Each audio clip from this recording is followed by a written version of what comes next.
year. We're all, yeah, we're all ready for this year and to get 2021, 2020, all that stuff behind us. So obviously we're going to go ahead and talk about goals.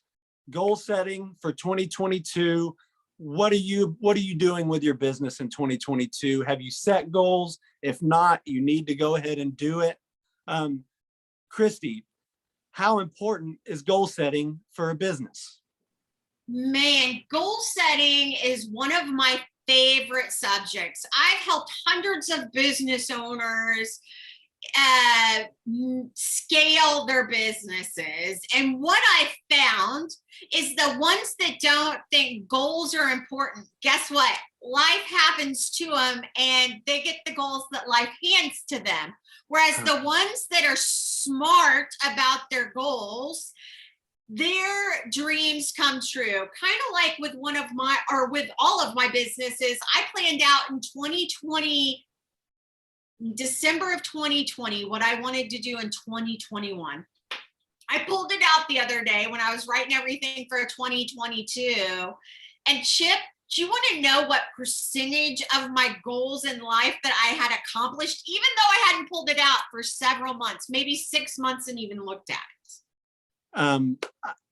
I would guess about 80, but what was it? 75% of my goals I achieved because I wrote them down. Yeah. And I looked at them for the first 6 months. Yeah. And it just happened. Even though I haven't looked at it for 6 months, it just happened. The universe listened and said, you know what, Christy, you wrote it down. Here it is. Now, I did the work. Oh, I didn't just sit there at home and watch, Netflix. I had to do the work, but it happened. Yeah. And the funny thing is if you would have even probably been looking at it the last 6 months, you probably could have made 100%. Probably could have. And that's just how it goes, because you're putting it, when you write it down, for one, you're making it real, you're looking at it. It's the law of attraction at its best. This is what you have to picture it, not only picture it visually, but you have to write it down. You have to make it physical. You have to bring it into your life and put in the work, like Christy says, because that's what you'll find a lot of people that don't make their goals. It's because they didn't take that imperfect action. It's the people that are perfectionists. You have to throw being a perfectionist out of the window if you want to be an entrepreneur in 2022. Perfectionism is the enemy of profitability. I saw those people in the handyman businesses that I've coached over the years. The ones that tried for perfection never made it. They had to allow themselves a little bit of grace to make mistakes and do that imperfect action you're always talking about to be able to get that momentum that they really need. How do you get what you want out of your business? You become who you're supposed to become to get where you want to be. Unless you change, you're always going to have what you've got. So why not just for a year, try goals and implementing them into your business? Your income does not surpass your personal development. Sometimes you get a lucky jump. I got a lucky jump. Year number 2, I went from 0 to $1.25 million. And then it tanked because I didn't do personal development. It was a lucky jump. And I went back to, $750,000. You have to become the person you're supposed to become in your handyman business, or that lucky jump's going to go away. So if somebody hands you $1 million, Chip, you better become a millionaire or you're going to lose it all, like I did. Thank God, quickly. Well, and I've been the worst. Look, procrastination has been something I've been good at for decades, right? I've always been good at that. And I never, even if I set goals, I didn't never write it down and or even focus on it. I just kind of set the goal and floated and hoped that they would come true. The more I dig into it, the more I get into business, the more I know. And this is why, as a kid, I watched my dad with his yellow notepad write down what he's doing and his goals for every day, and he would check them off as he did it. And I always thought, oh, he doesn't, that's too much. You don't have to do that. Bullshit. You do. You need to be doing that consistently, because that's why he was checking them off. He got to watch himself accomplish his goals on a daily basis. And not only does it make you feel good about yourself, but it actually brings a return. You actually see progress. You start hitting the goals, the big goals that you wanted that aren't necessarily on your day-to-day goal list, the one that's on your mirror in the bathroom that you look at every day. That, those are the ones that you start achieving after, one step at a time, after just piecing it together. But I will say this, writing down your goals is the first step you have to do. You have to bring it to reality. You can't just leave it floating in the air as like a prayer type thing. You have to bring that prayer and put it onto this earth, make it a picture. Yeah, it's a simple art to set goals. It's not difficult, but out of all the human beings in the world, only about 8% of people ever set New Year's resolutions. Not even like the word resolution, but set these goals at New Year. And of those 8%, there's even a smaller fraction that write it down. So it's so important to write them down.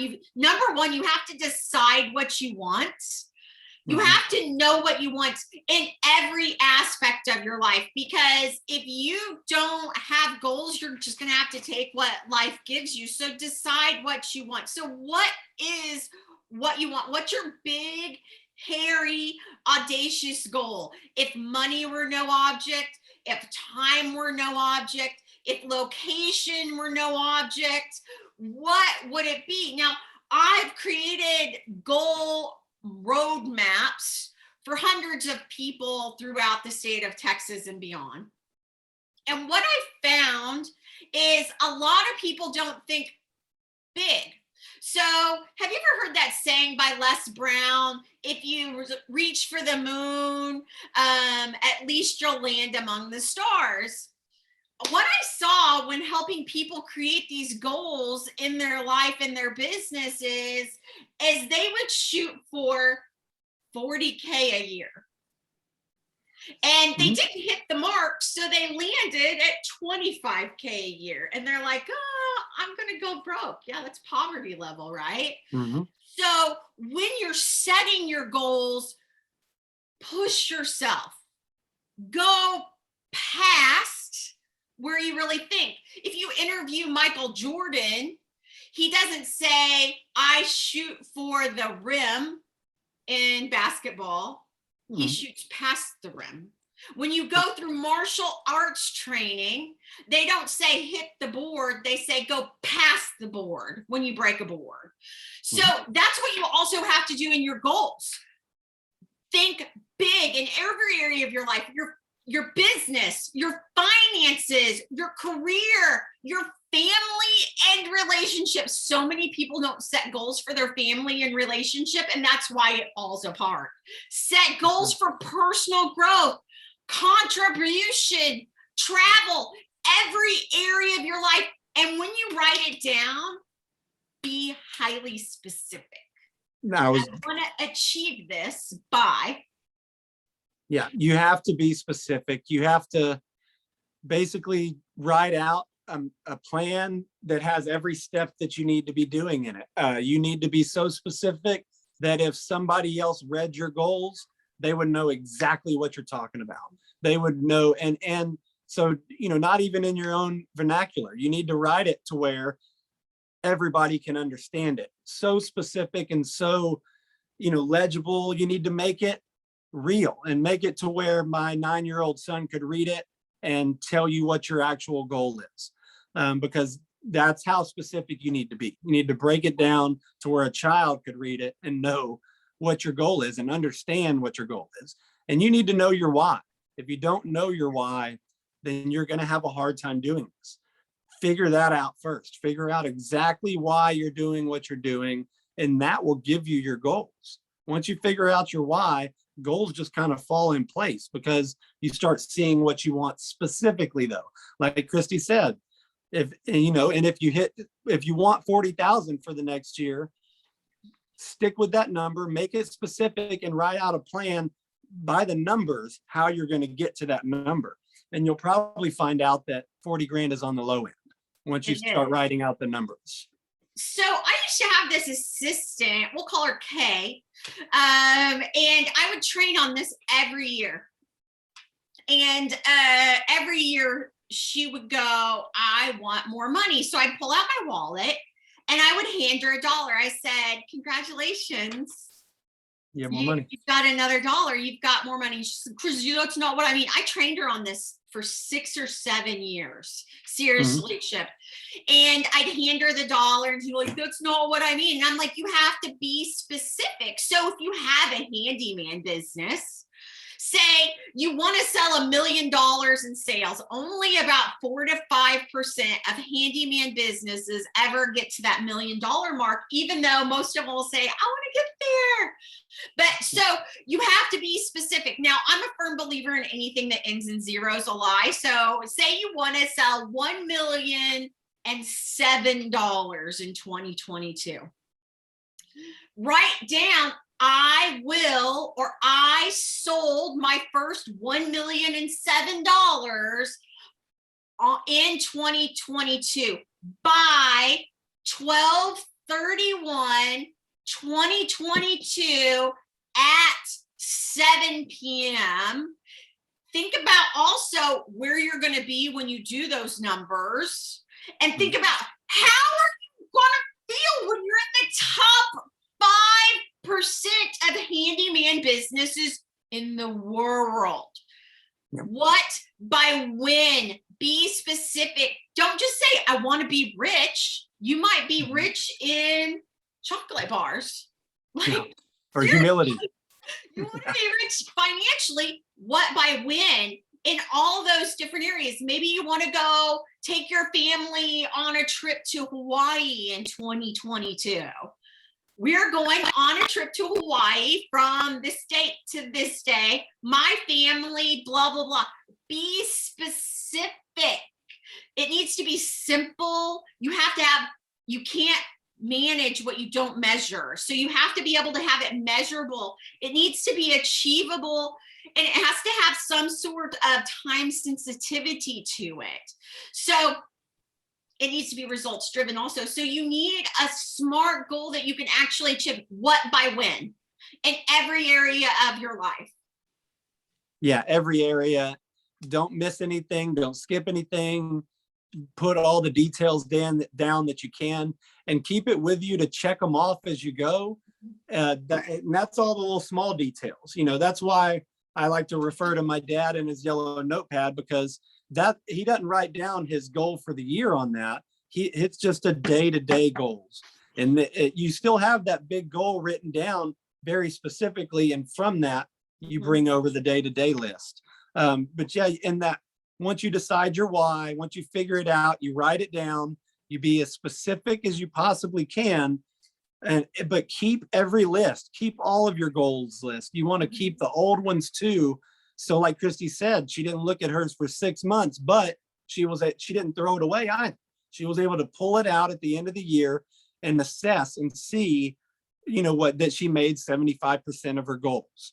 And that is a really good number, like that. Most people, unless you just set like 2 goals and or 3 goals, but you want to reach a good number of 75% and up, with your goals.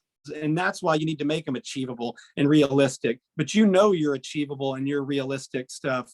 A lot of people will say what my goals aren't realistic, but they also don't have the knowledge I have of what I do, what I can do, and where I'm going. I have that knowledge. So don't let anybody from the outside influence it either. If you think it's realistic, it is realistic. You're the one that makes it realistic, not anybody else. Their judgments, their opinions, their advice, it might be great, but don't let it deter you if it's negative.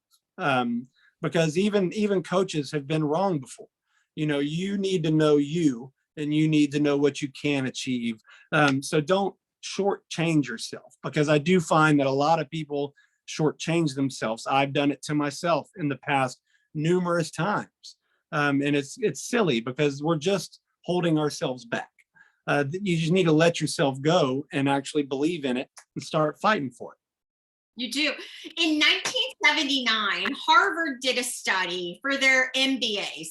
They were graduating. So Harvard asked this one question: how many of you have set goals and have a written plan in place to achieve those goals prior to them graduating? 84% of them had no goals and no plans. 13% of them had goals but no concrete plans. And 3% had goals and a concrete plan. They graduate, Harvard tracks them, they come back 10 years later in 1989. Those 13% that had written down the goal and had a concrete plan, or a plan of some sort. We know concrete plans never work, right, Chip? A plan to achieve those goals. They actually, okay, so I said it wrong. The 13% that had goals but didn't have a concrete plan, they were making 2 times as much as the ones that hadn't had any goals whatsoever. So that 84% that didn't have goals. However, the 3% that wrote the goals down and then they actually had a plan were making 10 times the amount of the other 97%. So what that tells me, as somebody that's never wrote a goal down in my life, I need to start.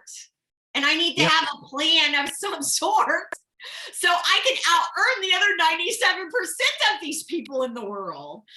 97% out-earned them by 97, the other 97%, 3%. Yeah, and they were making 10 times more. 10 times more. And these are Harvard graduates. So they're probably, even the low end feeling good. Even if you just have the goal in your mind, they out-earned the people that didn't have a plan. The other 84% had no goals, doubled their money.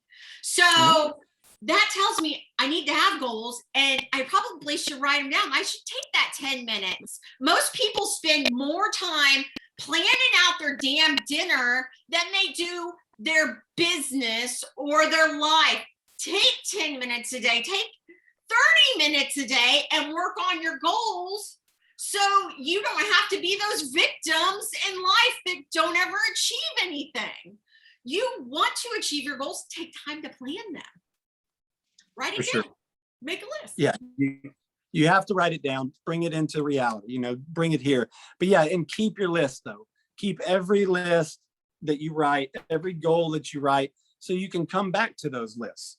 I think, and then what, Christy? You develop a plan, right? You develop so you step keep by your step list, and then you develop a plan to make it happen, some sort of massive action. So only 8% of people really do the New Year's goals.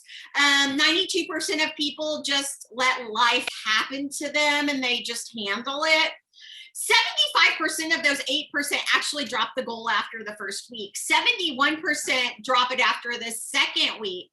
64% only make it past the month, and 46% make it past those 6 months. So what that tells me is about 92% of people just take what they get.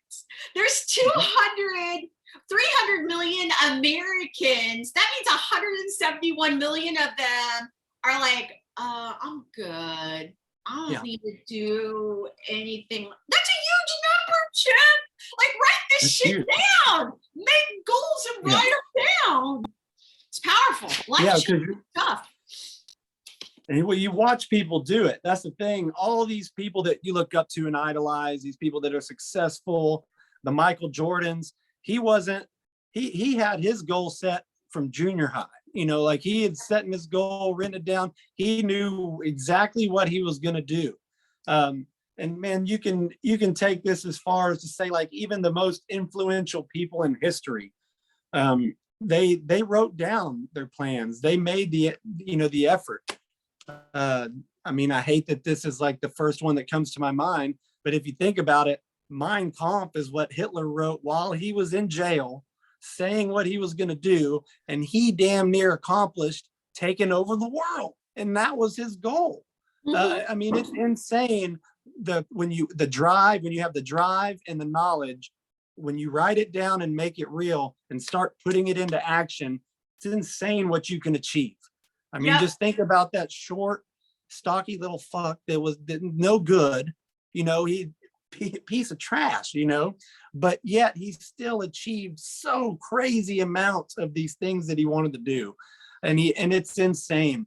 Imagine someone like you, right? A regular person that's not hateful, that's not angry. Imagine what you could do. If he can do that, what can you do? You rise above that, man. But it's amazing what you can do when you actually start bringing your goals to life, start writing them down, and start taking action towards achieving them. Yeah, write them down. You can't measure. If you don't measure it, you can't manage it. So you need to manage it, track it, and adjust it. So in 2020, I wanted to build this part of my business that got shut down in March because people weren't allowing people to come into the home. So I had to adjust. I had to pivot. I had to manage it. Also, I had to measure it, and you can measure it. It's so simple now. You can use a notebook. I like a notebook. I'm old school. You can use a journal. You can use a phone. You can use a tablet, a computer. But one thing about your goals, never tear them out, never scribble them out. Goals can evolve and change. So just put a note beside it. It's okay to achieve these goals or drop the goals or disregard if your life changes. And as you grow, so will your priorities in life, but you want to keep documenting them.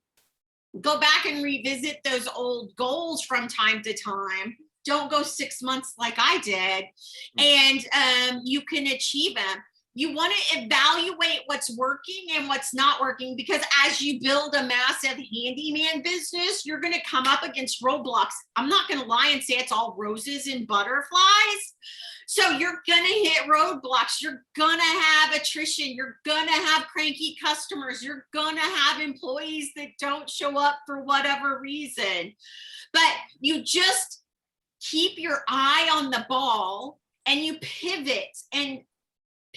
You go in a different direction. If it doesn't work, change it. If that doesn't work, you change it. If that doesn't work, you change it again. It's hard to be in business. If it was easy, everybody would be doing it. You still keep your eye on the prize, but you might have to pivot it a little bit. Dust off that notebook, write it down, and document it, like Chip said, daily. Most people will write their goals down and not look at them for a year. Look at them daily and then develop a plan to make it happen. For sure. And then start taking that action. Exactly. Massive action. Yeah, massive. Yeah. And like Christy says, man, you have to be willing to adapt. You have to be willing to bend. Things are going to change. If 2020 taught us anything, it's that every business owner has to at least be aware of the pivots and the changes in their niche constantly now. Things are changing. There's new platforms to be on. There's always something new that's going to adjust the business, adjust that niche. And if you don't keep up, you'll just get left behind. And we've seen that, though, with our own eyes now. The 2020 proved that. If you're not willing to adapt, get online, start marketing digitally. If you're not, nowadays you have to be doing digital marketing with your business, or you're just a dinosaur. You're just basically businesses that are going extinct. Exactly. So you also have to create that plan. You've got to, for that, taking that massive action, but you've also got to create a plan. So when most people tell me, hey, I'd like to have $1 million handyman business. Okay, how are you going to get there? Yeah. Well, I'm going to just work my ass off. If you're a solopreneur, it's going to be almost impossible for you to hit that $1 million mark in a handyman business, unless like you're charging $250 an hour or more, and you're working 10 or 12 hours a day. You have to do the millionaire math for handyman, guys. If you want $1 million business in 2022, that means you've got to bring in $2,740 a day, 365 days a year. So unless you're willing to work that much, it's probably not going to work. But if you do $1 million and you only work 200 days out of the year, that's $5,000 a day that you need to bring in. If you work 5 days a week, that's $3,000 a day that you have to bring in. And the easiest way to do it is have a residual income package that's built into your handyman business. 99.9999% of handyman businesses don't have a residual income built into their business. So if you want to hit that $1 million, you've got to create a plan. Okay, I've got a plan. I'm going to work 5 days a week. I got to bring in $3,000 a day. How are you going to bring in $3,000 a day? Are you going to create a service agreement for your customers? How are you going to get that residual income built into your business? I'm one of the very few handyman businesses in the world that has that residual income built into their business with packages I sell for an entire year for $5,000. So you have to keep that stuff in mind as you're setting your goals too. Is it achievable? Yes. Is it achievable to go to $1 billion handyman business when you only did $100,000 last year? Probably not. You're not going to be able to build and scale that quickly. But $1 million business, is that possible? Yes. But what if I don't start until today? Still possible. You've got to have a plan to make that happen. And if you don't have one, the great thing is you can learn from people that have done it before you, like Chip and I. So if you want to build and scale that handyman business through marketing, that's our forte. We're damn good at it. Getting the number one on SEOs, getting a website that works, getting a Facebook page that works. We know how to do it, and we've done it time after time after time again. So when you start working with people that know what they're doing, you can scale your business quickly. We save them decades of time and hundreds of thousands of dollars because we've made all the mistakes, right, Chip? For sure. Yeah. If you want to avoid the mistakes, check out McMarketing 101. We definitely have hit our heads against the wall numerous times and know how to avoid it, now. So that's something that every business owner, in the past, all these old school business owners see it as like a rite of passage. Yeah. Like you have to hit your head. You do not have to hit your head against a wall. You can find people that have already done it and learn from them and adjust accordingly. You do not have to have that rite of passage, which is just, the failures, basically, the trial and error period. And don't get me wrong, even what we do, there's a bunch of trial and error in it because you have to know your specific area, your specific niche. It's different everywhere you go. It's not the same. My handyman business is not even the same as her handyman business. They're not the same businesses, just the same niche in a very broad spectrum. Yes. And that's another that, we talk about seeing other handyman businesses competition. And what we talk about is they're not your 90% of the time, they don't even specialize in what you specialize in. They have specific things they're good at, specific things they like to sell. And that's what you have to figure out for yourself. What deals have you made in the last year that you would love to keep making? Yes. And then you focus on that. How do I get this customer that I love having? How do I get more of this customer? And you adjust to that. but it's you don't see people as competition. There's plenty of money for everybody. There is. We can all get out there and make it together, work together, and you'll make more money. It's like that, like Christy said, if you're a solopreneur doing all the work yourself, from marketing to the actual physical handyman labor, you're most likely not going to be able to hit that million. But if you're open to trying to hire someone, man, you might hire the worst guy in the world on the first try, the worst woman in the world on the first try. But you have to be willing to take that leap of faith, to jump out there and try something new.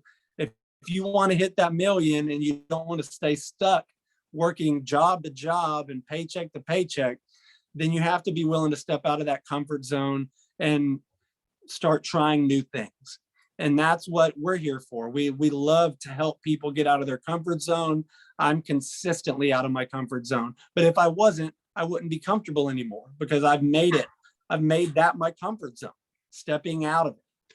And that's something that I believe almost every business owner has to do if they're having trouble scaling, if they're having trouble closing deals. There's so many different things you have to do, but I promise you, making goals, figuring out your why, writing them down, you'll start actually realizing what you can do to get that perfect customer every time. Christy, I believe it's you. Don't you have like an actual specific name of a client that you like, that you leave up? And because that's who you want to keep on getting, is clients like that. She has it written down. Holly. Yeah. I mean, she has the names written down because she knows that's what she's going for. That's the type of client she wants. And you can refocus all your marketing towards those type of people. Definitely. And then the fifth thing to do to have your goals become a reality is the simplest thing. Check it off your list. Once you accomplish it, check it off. Now, Christy and Chip, how is checking off or crossing it off challenging? Checking it off is easy, but you've accomplished a goal which took you time to get to. Take a few minutes and enjoy that feeling. Think about you on December 31st, 2022. How's it going to feel when you pull out the calculator and you've got $1 million in business? How's that going to feel? Like, take a moment, and then when you achieve it, keep celebrate it. That's called visualization, and it works. It's amazing. For sure. You gotta, go ahead and start feeling that feeling that you want. Start realizing that feeling. And when you check that goal off your list, that's what you're doing. You're just confirming that feeling. You're getting that confidence. You're building that confidence, and you're watching yourself accomplish what you've said you're going to accomplish. I don't think there's any greater feeling in the world than actually setting goals and checking them off and knowing that you're doing exactly what you said you were going to do. And again, it's going to change. There might be some wording changed or some numbers changed, but ultimately it's all the same thing. You're still achieving your goals. Whether you changed it completely to a different goal or not, you just need to make sure it's building confidence. It's knowing that you're working in the right direction. I honestly, I feel it's like walking across the stage when you graduate high school. Yeah. Those feelings you get of accomplishment, even on a minute level, can completely change your ego, your confidence, your whole aura as a person. And it's something that I've watched people like mold themselves into. And you see the true happiness, not the facade, not the lighthearted, person, but the true deep down at your core happiness. Yeah. It's kind of like if you have somebody, they're 250 pounds and they want to lose 100 pounds in 2022. They've got to have a plan. I mean, everybody knows eat less, work out, move more, right? We know that's how you lose weight, but how many people in America are obese? So you want to do it. You can't, when you have a goal, you can't think, I'm going to eat right and I'm going to work out one day. And then you're going to have your goal come true, right? You 250, now you're skinny at 150. You look great. It isn't just from going there once that you're going to achieve your goals. If you want to get fit and healthy, how often do you have to do it? Consistently. Every day. You have to work out 3 to 5 times a week. You've got to cut your calories. You got to cut your alcohol intake. You have to be driven and focused to get what you want. There's so many distractions out there. There's so many Mexican restaurants that you could stop and just eat at, right?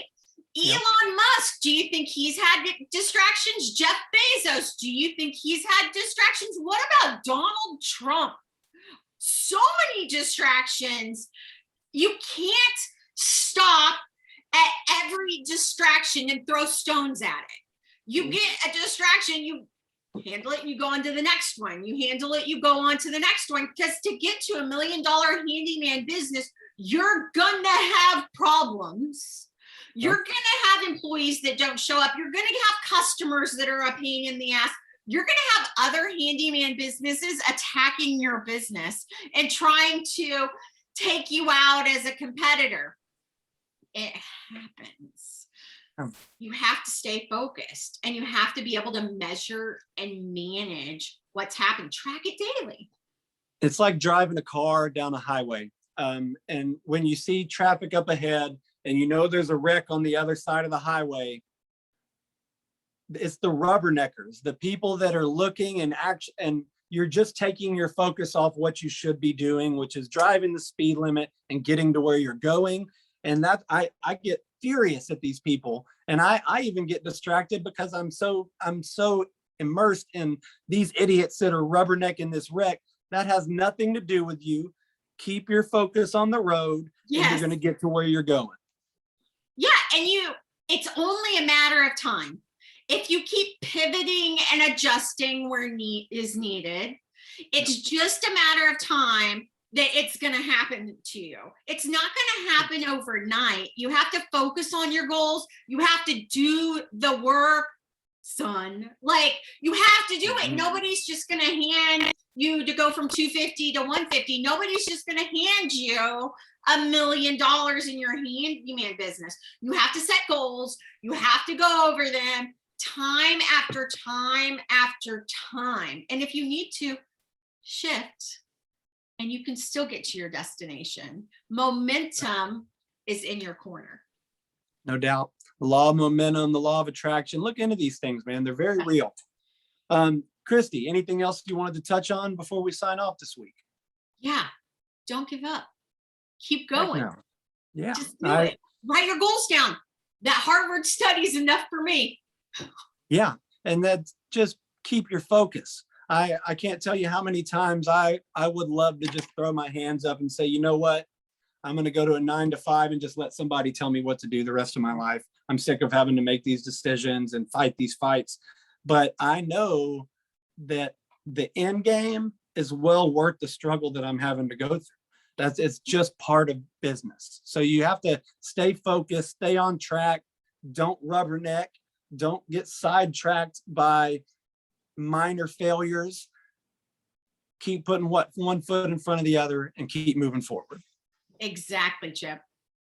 All right, guys. Well, that's it for this week with the Edge podcast. We love you guys and stay safe. Be sure to log in next Tuesday at 11 o'clock. We'll be back.